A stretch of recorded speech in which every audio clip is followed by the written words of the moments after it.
Well, hello, my friends, and welcome to Sleuth Studies, the Hardy Boys podcast.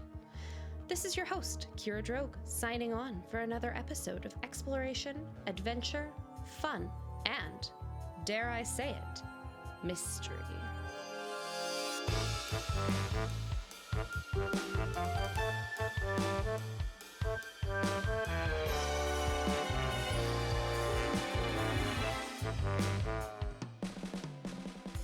In today's episode, we'll chat with special guest Ariel Kleber about what it means to be a librarian, consider the many factors that go into a librarian making a book recommendation for a member of the public, and set ourselves up for a big conversation about the role of libraries in upholding freedom of information and freedom to read.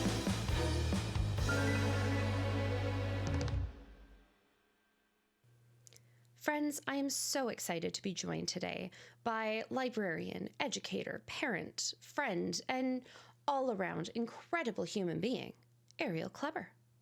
Now, this is part one of a two-part episode because, as we have learned, and as we are about to learn, Kyra and Ariel can talk about the Hardy Boys and libraries forever.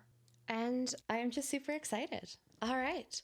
Ariel, I'm so excited to have you here. Thank you so much for taking the time. I am thrilled to be here. We are going to have so much fun. And I have the biggest grin on my face. You can see it, but nobody else can see it. And I just need people to know it's there.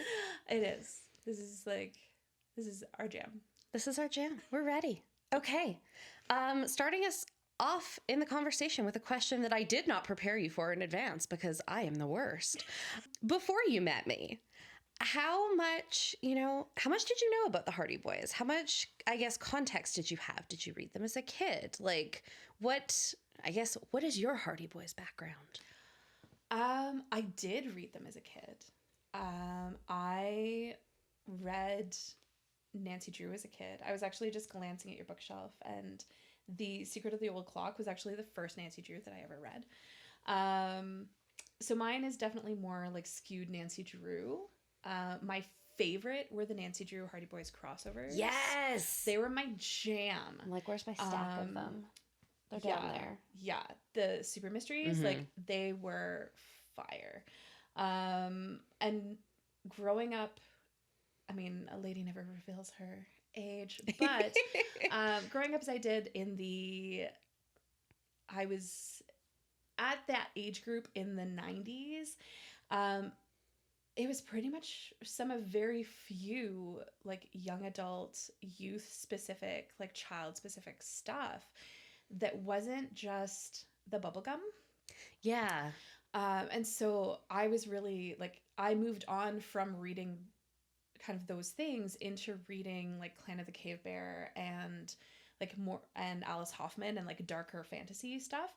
And so the bubblegum didn't really sit with me. And sorry, can we take it just in case there are folks that don't know? Can we talk about what the bubblegum is and what it means and what it represents for you? Yeah, so bubblegum, this is going to be slightly scandalous and controversial. But I really love, and there is a place for books that are marketed at younger children that kind of outstay their welcome. So if you think about this as a child is going through their reading journey, they often, parents read picture books to children, and then children start to learn to read, and they learn to read with stuff that is very simplified because it is specifically for learning to read. Mm-hmm. And then you move into kind of those beginner chapter books. So it's a lot of, very gendered books. Very gendered books. Which I also have some deep-seated problems with. Who'da thunk? Who'da thunk? And so for girls or girl children, you're really kind of pushed into this fairies, princess, rainbow, sparkle. I want to read about unicorns. Yeah, and I want to have Barbie dreams in my world. And that's fine.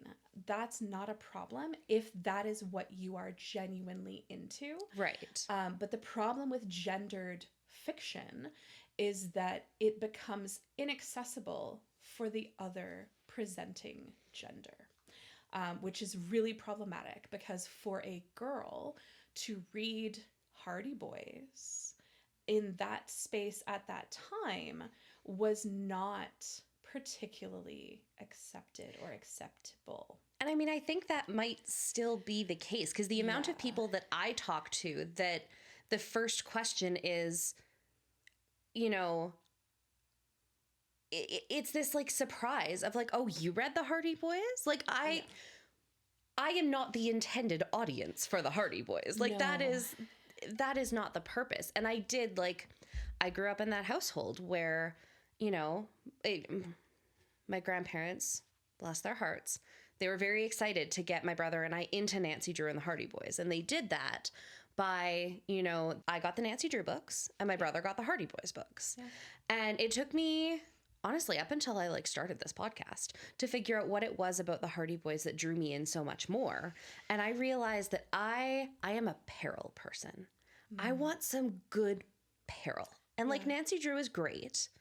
She is wicked smart and, you know, we're solving all the problems and she's getting into trouble to a lesser sense than the Hardy Boys because there's a very distinct difference, particularly considering when these books were written, as to what kind of trouble a woman can get into versus what kind of trouble two teenage boys can get into. And that is the crux of it, is that the peril piece, even the way that the books are presented in terms of their visuals. So before, when I was talking about like the bubblegum books, they're all pink, they're sparkly, they're rainbowed. And then you have the boy books, and the boy books are darker. Yeah. They use darker colors. They skew blue, black, dark red.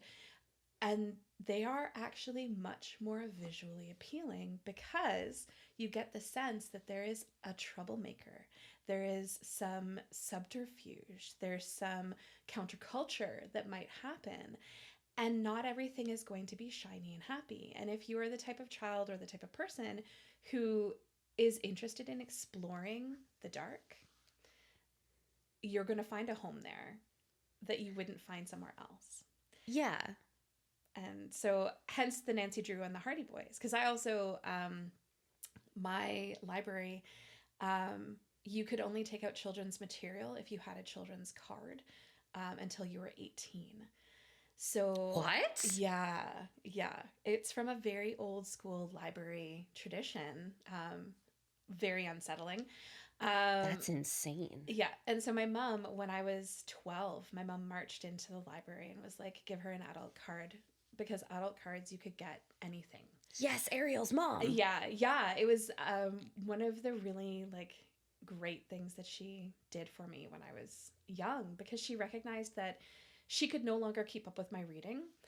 And I had literally read everything that was on the shelves for children in my school, in my hometown library. And we were really lucky because we had a Carnegie library. It was a really well-funded, like well-done library considering the size of the town. But the fact that I had read it all was kind of just like what else do you do? What else do you do with a voracious child reader? Yeah. And so that's kind of how I partly read Hardy Boys, because I'd read Nancy Drew. I'd read Nancy Drew and the Hardy Boys, and then I started to move into Hardy Boys. It's interesting the way you talked about the design of the books, because like I'm looking at my bookshelf now, which I can't like fit into a podcast somehow, but I don't know. There'll be pictures somewhere. And I'm gonna like turn my chair so I can actually see them. Yeah. Because at the top up there we have those original. Those aren't original, but like the red back versions. Yes. And then they moved into those like brown, tan, but I mean with the dust jackets. Yes. And then it wasn't until after they'd made those edits, when it was like late 50s, early 60s, that it became that traditional like dichotomous, the Hardy Boys are blue, Nancy Drew is yellow. Which is really interesting to me, because I have a couple of the original Nancy Drews down at the bottom there, and some of them are blue. And that threw me for a loop the first time I realized that. And it's, I don't know, like that traditional, the idea, I guess, here is a traditional book for girls, but let's make it blue. That's really interesting to me. I mean, while I can't speak to intentionality with publishing colors or book covers at that point in time, there was a period of time in the not so distant past when blue was for girls and boys it was pink. Did I not know that? I don't know that many people know that. It's like a very Victorian era thing, because baby blue was the girl color and pink was much like stronger and like a more present color in like dyes and dye lots and stuff. That is so interesting. Yeah. So, I mean, I'd have to cite my sources, but it's a weird piece of trivia that I've picked up over the years. We're quasi-academic here. You don't have to cite your sources. So while I don't think that was the case in like the 1950s, I think in the case in the 1950s, this was just like, it's a batch run, and that's what the spine colors are at that point in time. But I think it did, like, the intentionality with which they were marketed, and even just like the spines. If we're not talking about the covers and we're just talking about the spines. Yeah. Nancy Drew has the flashlight emblem, like yes. the logo, whereas the Hardy Boys, it's the boys. It's them. It's their faces. And so there's like... That's true. Yeah. And so you know what you're getting into because there's two boys on the cover. And it's interesting, too. Sorry, I'm looking at my Nancy Drews because I think that's the Haunted Showboat. Do I need better glasses? Where, yeah, you're right. Like, it's a lot less clear in that little emblem.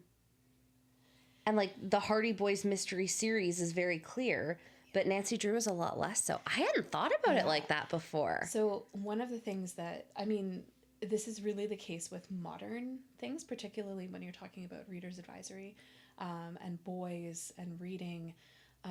Girls will continue to read.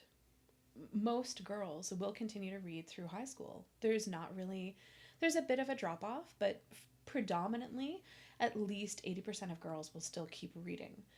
Boys, however, there's a steep drop off and they stop reading for pleasure and for fun. Usually, if they did it all, usually in the like 9 to 12 range is when they will stop.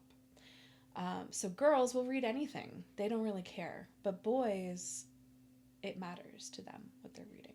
That's interesting. And so if they don't find things that they enjoy or see themselves in, they just don't read at all.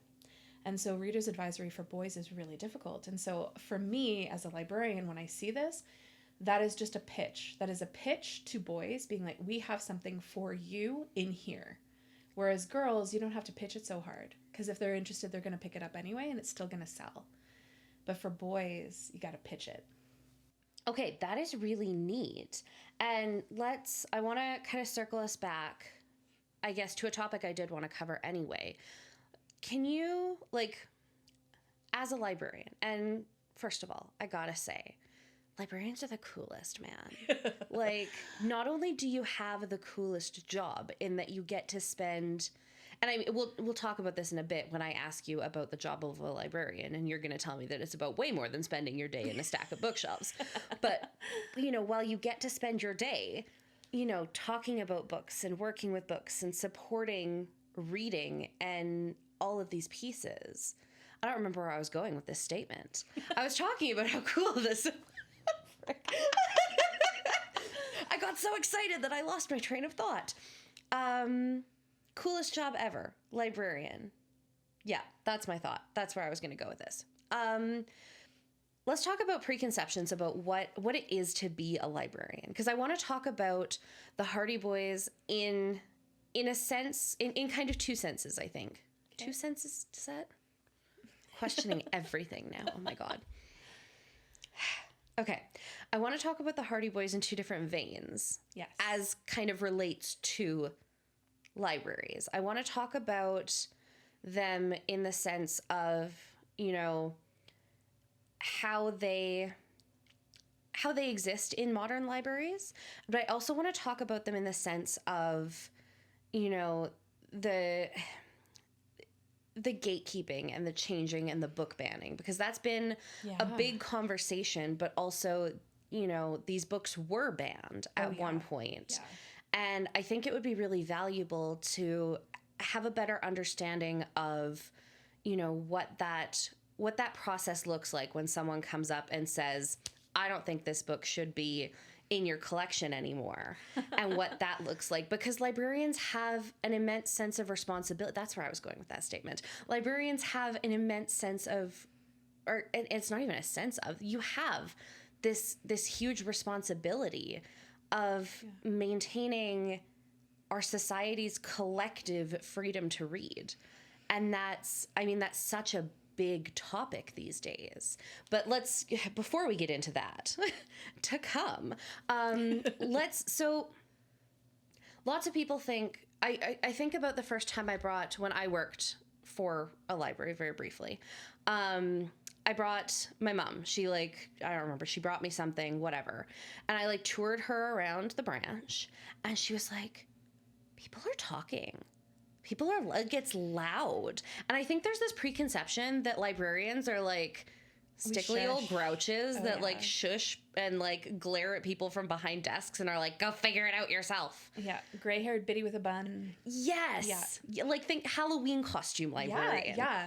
So it's either the sexy librarian. Of course. Or it's the gray-haired biddy with a bun who's shushing everybody. Yes. Yeah. So, but librarians are so much more than that. Oh, yeah. So I guess, and this is kind of a loaded question, and you can take it in any direction you want, but what does it look like to be a librarian in the modern day? Radical. It looks radical. I have a poster on the back of my door saying libraries are radical. And it's not just because they are awesome or because they are polarizing. It's because they are both.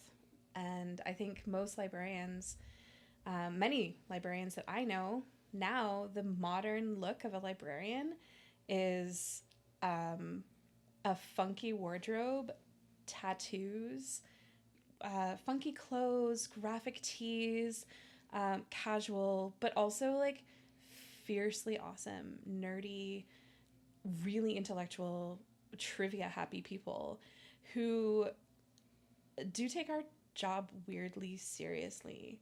I don't know where I was going with that, but I think librarianship looks so much different now than it did before. And I've had this conversation with family members who didn't understand why this was what I wanted to do with my life.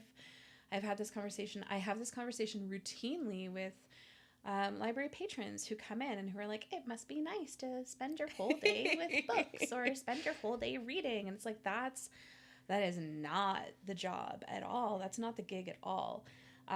So can you tell us a little bit about the gig and what it looks like, and maybe I don't know, what it looks like, what it feels like? Yeah. So my job, I work at a probably a mid-sized branch. It's about 15,000 square feet. So pretty comfortable in terms of size. We're not small by any means, but we're definitely not the major big city hub of a library. We are very embedded in our community, and so we have a lot of books that reflect our community. We have a lot of books in other languages. We have a lot of children's books because we serve a very large family children population. And so my job, I kind of balance multiple things. I wear a lot of hats, and I think most librarians wear many, many hats. I support my branch staff to deliver programs, to provide customer service to the patrons who are coming in looking for materials.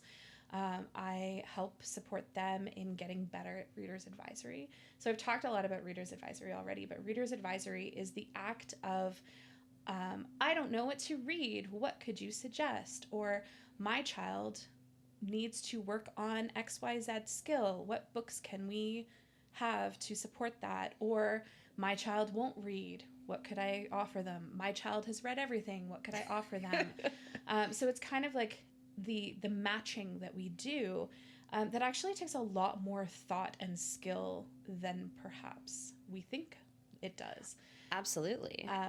When you walk into a like 15,000 square foot library, we hold about 120,000 items in that space. That brings me so much joy. Yeah, it does. It brings me joy too.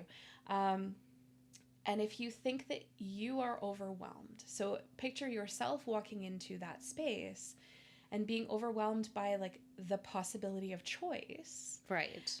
For a child whose reading and whose comprehension skills are significantly lower, that sense of overwhelming abundance of choice, like the choice paralysis becomes infinitely larger. Yeah. And so a huge part of that role is Reader's Advisory and supporting others to do Reader's Advisory. I also do a lot of teaching and mentorship. I recently designed a course for delivering Reader's Advisory to children, specifically to support children and parents. I also just developed a Dungeons and Dragons for Kids course. So delivering Dungeons and Dragons as a kind of a 3-bit program where kids come, they learn like the very, very basics of how to play Dungeons and Dragons. And then they go away with this like newfound knowledge and this new kind of like thing that they're driving in. And they either continue that or they just like had a fun time. And like either way, that's cool. And so I do a lot of learning. I do a lot of conference sessions. I present at a lot of conferences. I've presented on a lot of EDI topics. So talking about diversity and representation and equity and diversity in books. So I talk a lot about representation in books and the importance of representation in books. I have delivered a lot of talks about Reader's Advisory and the importance of reading aloud to children of all ages and how vital that is for comprehension and learning. And I also talk about, what are the other thing? I feel like you just, like, there's so many different aspects. Sorry, go ahead. Graphic novels. Yes. Yes. I've been asked to speak at teachers' conferences, at actually conventions. So like Comic-Cons. I've spoken on panels at Comic-Cons about the importance of graphic novels as a tool for supporting literacy and how important they are for learning and for literacy development. So I do all of these things, and like that's not even a quarter of my role as a librarian. Girl, like I knew how cool you were before we started this, but like this is just a reminder of how damn cool you are. I love it. Last week I was pulling stats, our circulation stats, our computer usage stats, our visiting stats, because I'm building our I have a report to write because I write a lot. I also write a lot of reports.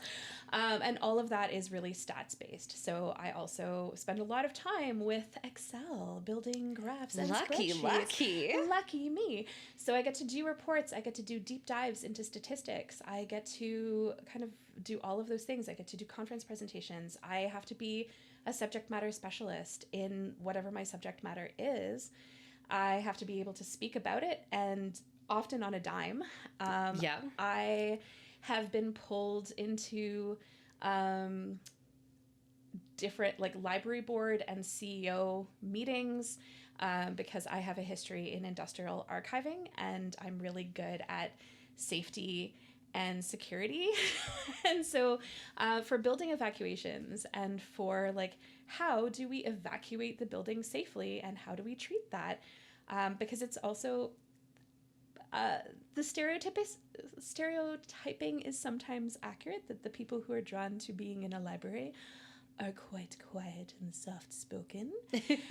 And so sometimes need to be given permission that like you need to use your voice in the space. This is our space, and if we have to evacuate it, you have to own it. It's your space. You got to yell. Yeah. And so like telling staff to yell in the library to evacuate the library, which seems like really weird. Well, on one hand, it seems really logical, but then you're in that space and you're acting in that capacity and you're like, I'm a fitness instructor sometimes. Like I am very used to using my voice and making it very loud. But for the amount of time that I worked in a library, like could I have done it? Yes. Would I have felt absolutely weird about letting my fitness instructor voice rip in a library? Absolutely. Yeah. Yeah. That's a strange, weird thing. And then there's other things like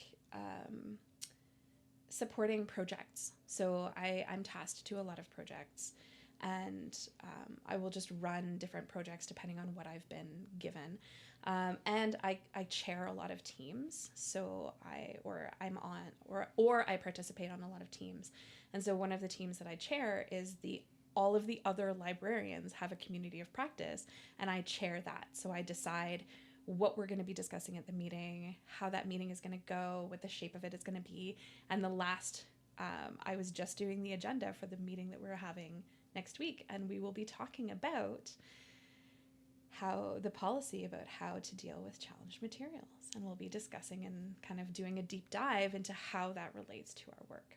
That is okay. So what I'm hearing is that Ariel manages to take an insane amount of tasks and things that need to be done and somehow squeeze it all into like a traditional work week. Yep. And gets it all done with grace and glory and energy. I mean, I try. How much coffee do you drink? None. It's kind of unhinged, actually. I do it all on like minimal caffeine. But I feel like that I get it. I feel like that speaks to the passion though, because I don't know, there's so much in there. Okay, I want to jump back to Reader's Advisory. Yeah. So let's use the Hardy Boys as an example. So, and I kind of want to ask this in two different ways. What is a situation? What is something that you would hear from, a reader? I was going to say a young reader, but it doesn't matter. What is something that you would hear from a reader that would, have that kind of, that bell ring in the back of your head and be like, oh, the Hardy Boys might be a good fit for this reader? What kind of reader would you pair the books with? Because I want to look at it in terms of, starting with the books and matching it to the reader, and then also starting with the reader and matching it to the books, if that makes sense. Yeah, it does. And remind me, I want to come back to other duties as required. All right. Okay, so what things would I hear from a reader in search of suggestions that would ping like, ooh, Hardy Boys might be a good fit? Yes. Okay. So one of the things that I do when I am doing Reader's Advisory, particularly with reluctant readers, with readers who are like, I don't like books, or I don't really like, I don't know. Reading's not cool anymore. Yeah. Or who does that?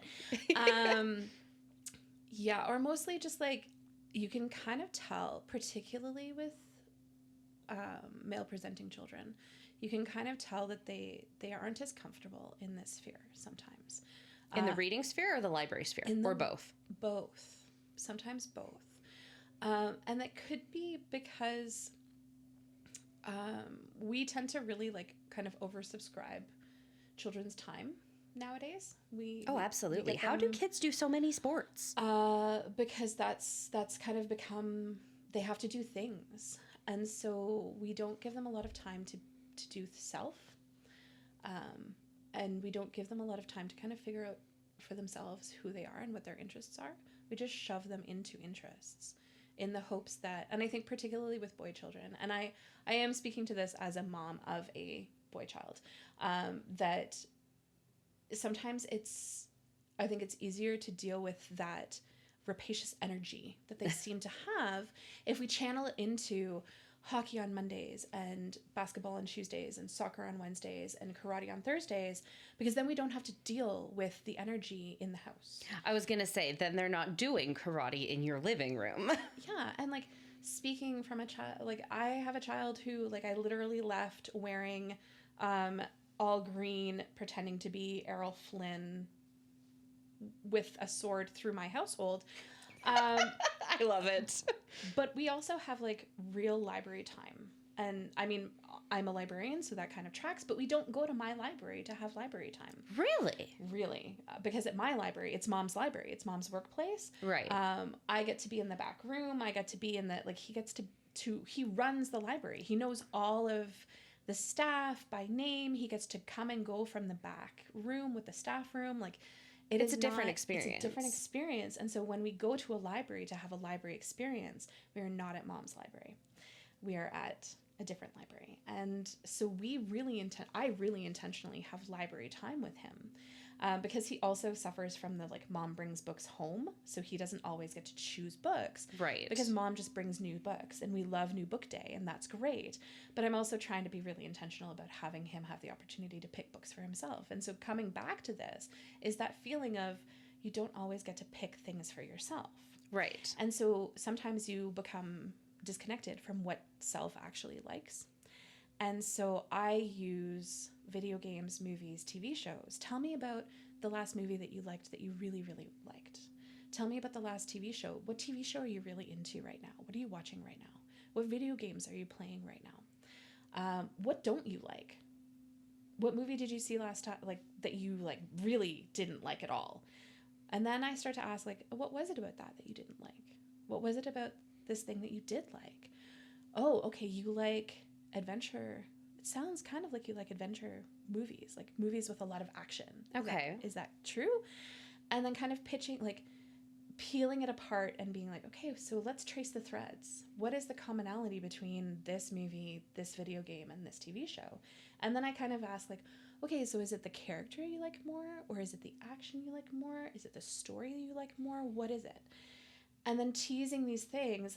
And it can be really tricky because there's often a parent who is interjecting, which, like, as a parent, it's really hard not to do. I get that. Yeah. But giving the child the space to speak to what it is that draws them. And because often the other part of this is that no one's ever asked them before. Well, and I was going to say, because it's thinking about it as an adult, if someone was like, okay, you know, what did you really enjoy about that movie that you liked? Was it the character? Like, as you're asking these questions, I am in my head being like, it's a big question to ask. It's a big question to ask. And do you usually find, like, the kiddos are engaged in those answers? Like, basically, do you find that you're actually, like, I don't want to say getting the information you need. Yeah. But, you know, are they able to articulate that? Yes. Yes. So sometimes yes.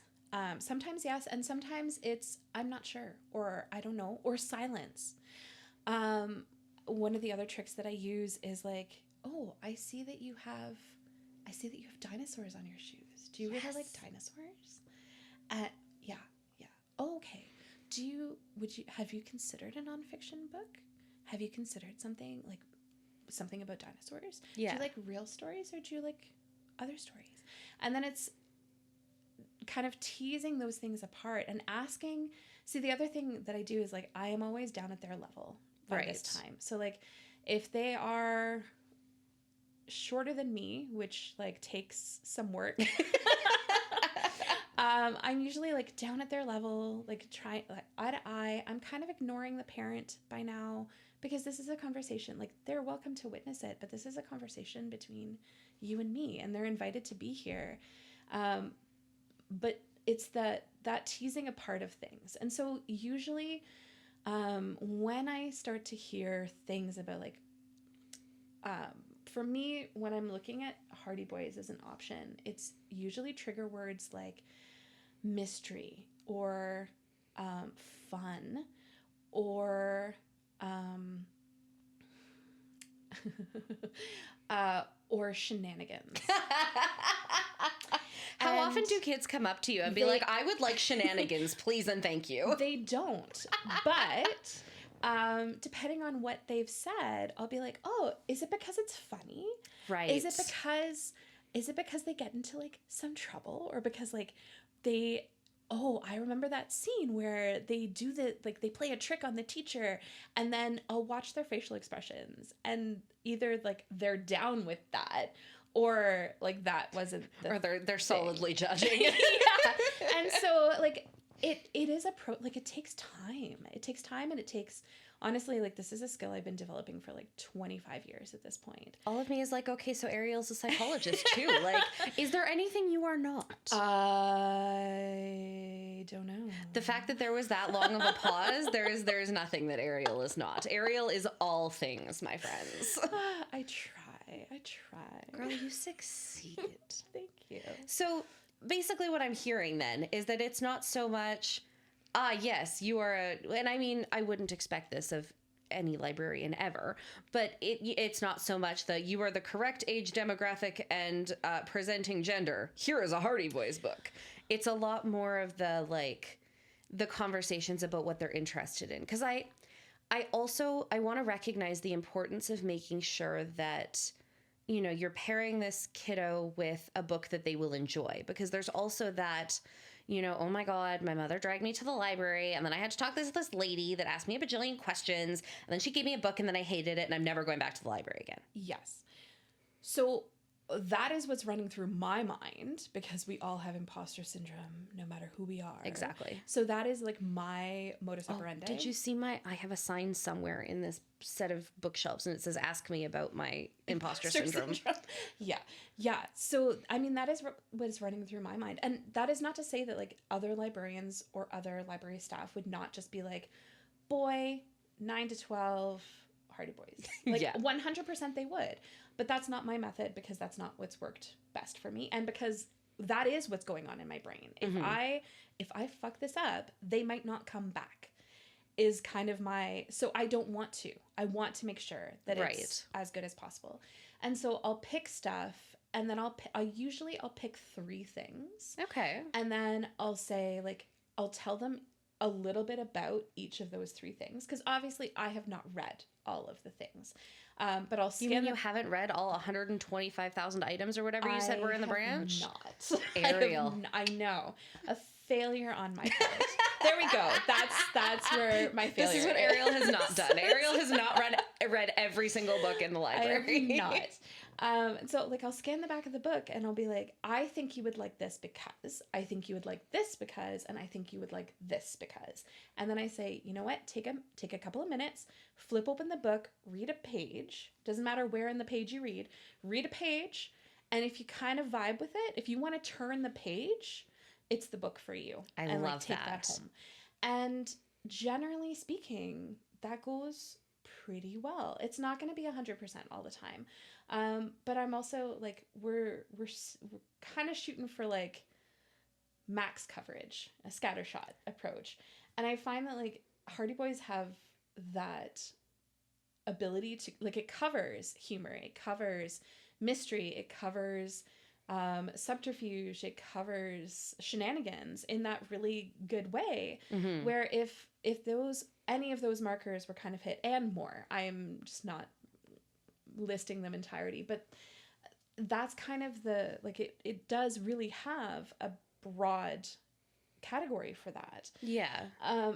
It also, like, that adventure, that peril that we were talking about before, like all of those things in a really safe and resolving way, because they are also formulaic. It doesn't matter where you jump in. You don't have to jump in at book 1 in the series. You can jump in anywhere. You can start wherever. And one of the reasons why children's series do so well is because they are formulaic. Once you start, you now have 50 some odd books in a series, 20 books in a series, 30 books in a series, where you can like read one and then just keep going and keep drilling down, because kids like to read things that they are familiar with. They like to, in the same way that like people like to read cozy mysteries, or people like to read romance novels, or people watch Hallmark movies. Like, it's the same thing. We want the formula because we want that comfort. We want that resolve. And so that's the same way, and that's the beauty of them, is that once they've found one, they now have a bunch that they can go through before they have to find something new. Right. And that, yeah. And that makes a lot of sense. And it's interesting to me because I think back to, I overthought always. I always overthought recommending a Hardy Boys book. Because when I was hearing those things from those questions, like when a kid, I was like, oh yeah, I love mystery and I love action. And I'm like, okay, do I want to give them the traditional Hardy Boys series? Are they young enough for like the Clue book? Would they be better served by like the Hardy Boys Adventures? Like thinking about all of those different aspects too, because they all handle that like that formula a little bit differently. Yes. And that's really interesting to me too. Like there's so much, I guess that all goes to say, there's so much intricacy in Reader's Advisory. And that just, I love it. Yeah. It's pretty, it is very exciting, particularly when they're like, yeah, I'm going to take this one. You're like, yes, I did it. Yeah. 100% that. Man, there's so much to think about and there's so much to consider. And I feel like we've kind of just scratched the surface. Like we've had these really deep conversations about all of these different aspects, but there is so much more to consider. And there's always going to be so much more to consider. Absolutely. Because libraries live in this wonderful, radical, dare I say, sphere in which there are no right answers. No. I mean, the right answer is upkeep intellectual freedom. Yeah. The right answer is defend intellectual freedom and people's ability and right to access content. But the gray area in there is so vast and so gray. And it all depends on, people bringing and being their best selves and being able to really and truly take themselves out of the equation, take themselves and, their thoughts and opinions and all of those pieces out of the equation while they're having some of these conversations and making some of these decisions. And that's not easy to do. No. And that's not easy to ask of anyone either. No, it can be really, really challenging. And it hurts to do sometimes. Sometimes it's really, because it's so categorically against what you yourself believe, it can be really hard. And we are only human. We are deeply fallible and deeply emotional beings. And so we do the best we can, but having grace for ourselves and having grace for someone else who is also fraught and genuinely believes that they are doing the right thing. Yeah. So it's really tough when both sides feel that they're motivated by right, which then comes back to what is right is that everybody has it. And that's not always an easy pill to swallow. So that's so powerful. I'm just, it's a podcast, so I can't just sit in silence and absorb that. But I wanted to, because I feel like it sums up all of the different things that we've talked about. Yay. So, damn, Ariel, you're so cool. I love it. Thank you. Okay, there are like a million more things that I want to ask you. So there's a good chance that I will be like, hi, hello, Ariel, come be a guest again for me, because you're so wonderful. But before we like formally wrap up, yes. Is there anything else that you wanted to share? Is there anything that, we touched on that you're like, I'd really like to clarify this, or I had an extra thought on this, and then Kyra got super off track in left field, as she does, and we didn't go back to it. Like, is there basically? Do you have any final thoughts for us? Final thoughts. Well, there was the what is your job, and the inside joke amongst librarians. There is on all of our job descriptions across the country, across anywhere who is part of the American Library Association, as we all must be, which also means we all must defend a bunch of things. Right. In order to do that. On the bottom, like the last part of our job description is always other duties as required. Right. And it is the umbrella under which I would say like 70% of my job description lives. It's like 70% of my responsibilities is just like other duties as required. So there's a lot of librarian wear and like memes and pins and things that all like doubles down on that, because it is the inside joke amongst the profession that like it is all other duties as I was going to say, required. what do librarians do for a living? Other duties as required. Absolutely. So that is that, which is delightful and fun in itself. And then of course like the mandatory cardigans and cats. Yes. That is a huge part of it too. But it's just the librarian vibes, which I have to say, you capture very well. You have impeccable librarian vibes. Excellent. Thank you. But parting thoughts, man. I don't know. I love matching readers with their books. And I find that matching readers with Hardy Boys is kind of like a special thing. Because there's so much that they can, like, once they find it, there's so much to be had. And then it opens them up for a lot of other things that you also have on your bookshelves, which I find really entertaining. Because like a lot of them have It's almost like I have a, yeah, because like they have an angle. They come from here and then they go to there and then they like skip over. And it's kind of the same journey I took. Like I started with Nancy Drew. I moved into the Hardy Boys. Alex Rider was very shortly after that. Then I moved into like the Cherub series, and like it just, it makes you. And I remember I had this kiddo when I worked at a library. I had this kiddo that I'd recommended a Hardy Boys book to. And I remember, because he would come in weekly, because a sibling had some other lesson that was relatively close. And he came in the next week and he was like, I loved that so much. What other recommendation? Like I was working with someone else, and this kid who, and like, patience is a hard thing to come by these days. But this kid sat and waited while I signed someone else up for a library card, and then came over and was like, I didn't want to ask any of the other library assistants. I wanted to ask you for another recommendation because I really liked this book that you recommended for me. And that, oh man, the feeling of success and it's more than your own success, it's their success, because you're knowing that you're playing this fundamental part in inspiring and continuing a love of learning and reading. It just, there is nothing else like it. There is nothing else like it. That is the win.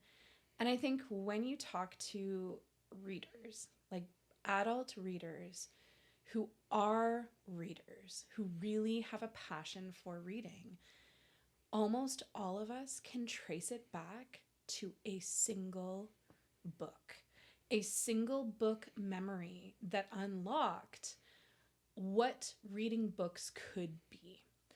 And the switch, because I think that's one of the like most important things, and one of the things that we don't talk about or don't acknowledge and understand when we're talking about readership, particularly with children, is that all readership, while you are learning to read, when you're an emerging reader, when you're a beginning reader, when you are starting your independent reading journey, it's all academic.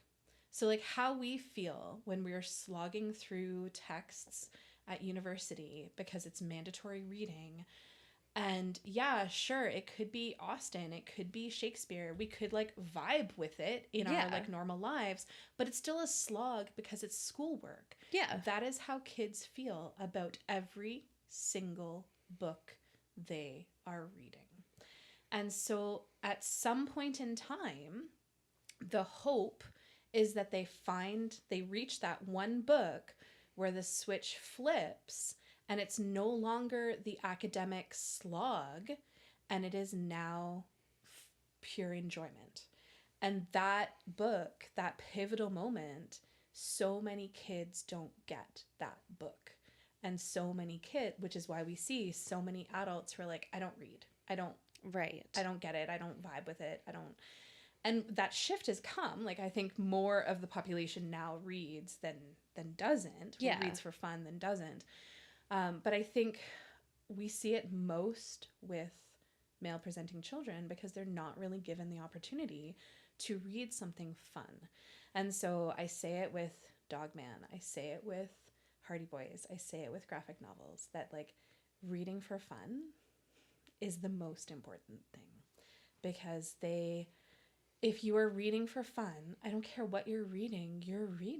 Who cares? Who cares that it's easy, or that you adult are perceiving it as easy or frivolous? Captain Underpants.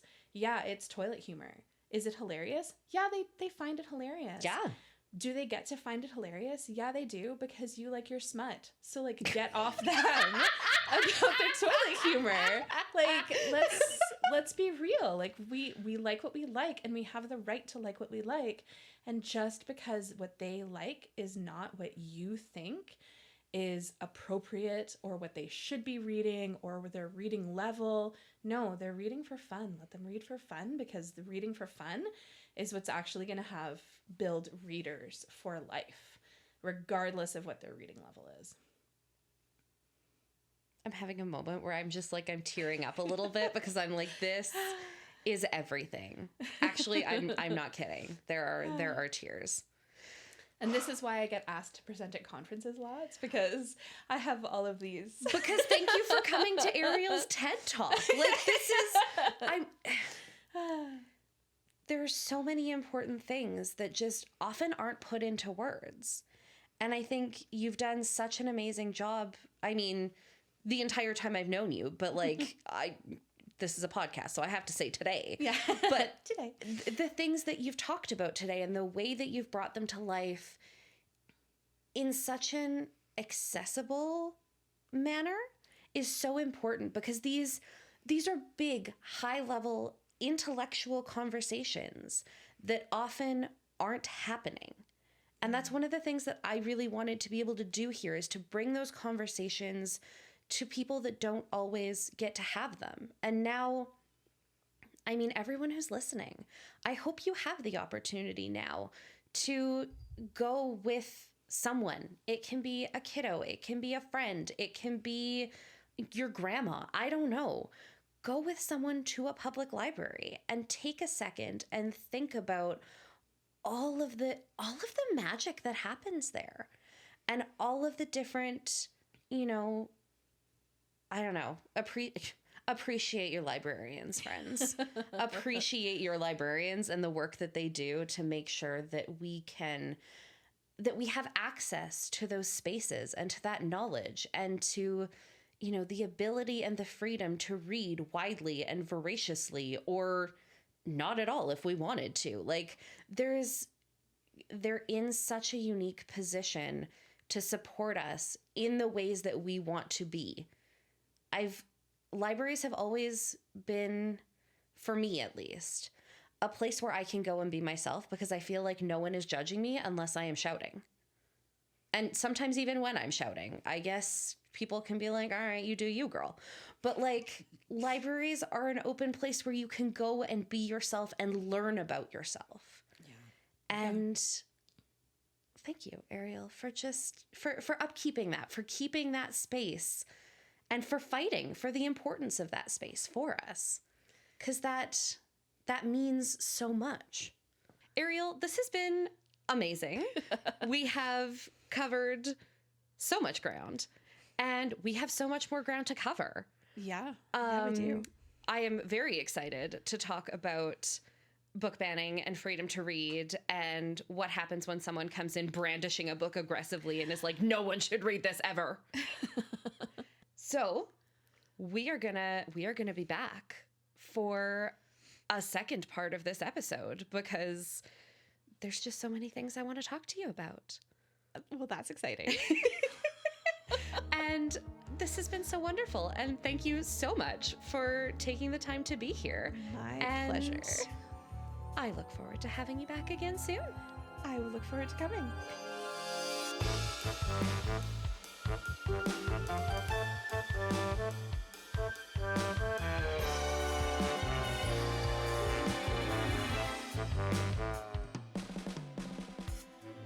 Friends, thank you so much for joining us here today.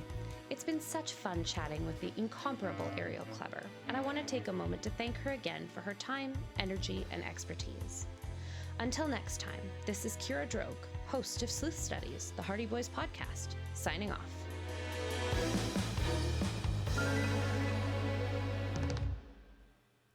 The absolutely stunning original theme music you've just enjoyed was composed by Jeff Lee. Sleuth Studies is grateful for the support of Volunteer Alberta, the Canadian Red Cross, the GLOCAL Foundation of Canada, and the Government of Canada.